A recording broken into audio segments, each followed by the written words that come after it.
Hello viewers, welcome to my channel study king shine. তো আজকে আমি ক্লাস 7-এর আইসিটি নিয়ে আলোচনা করব ফার্স্ট টাইম। তো আজকে আমরা খুব বেশি বিষয় নিয়ে আলোচনা করব না।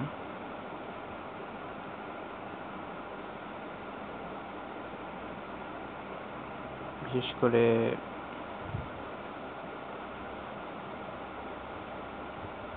আমি বেশ কয়েকটা জিনিস স্কিপ করে যাচ্ছি, কারণ এগুলো মোটামুটি পড়লেই বোঝা যাবে।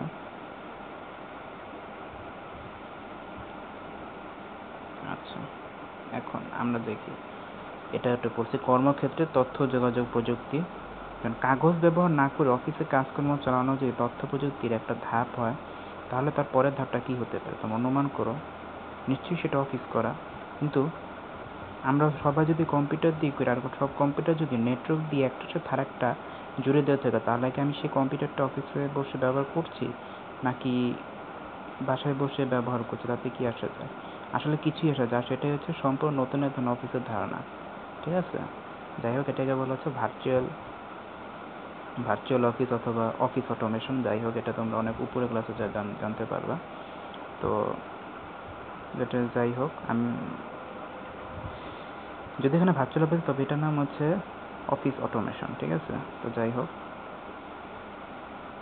সব অফিসই যে ভার্চুয়াল অফিস বানানো যাবে তা নয়। যেগুলো বানাবে সেখানে অনেক লাভ। প্রথমত তোমাকে অফিসের জন্য বড় বিল্ডিং করতে হবে না, রাস্তাঘাটে ট্রাফিক জ্যামের সাথে যুদ্ধ করে কাউকে অফিসে আসতে হবে না। বাসায় বসে কাজ করতে হবে বলে অফিসের কাজে পারে বসার কাজকর্ম করতে পারবে।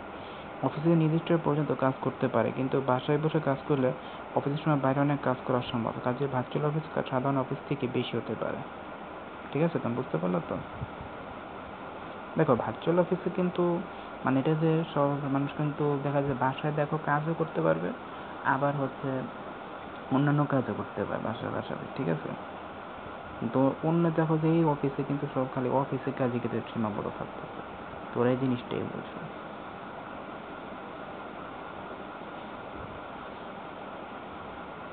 তো ঠিক আছে, আজকে আপাতত এ পর্যন্তই থাক।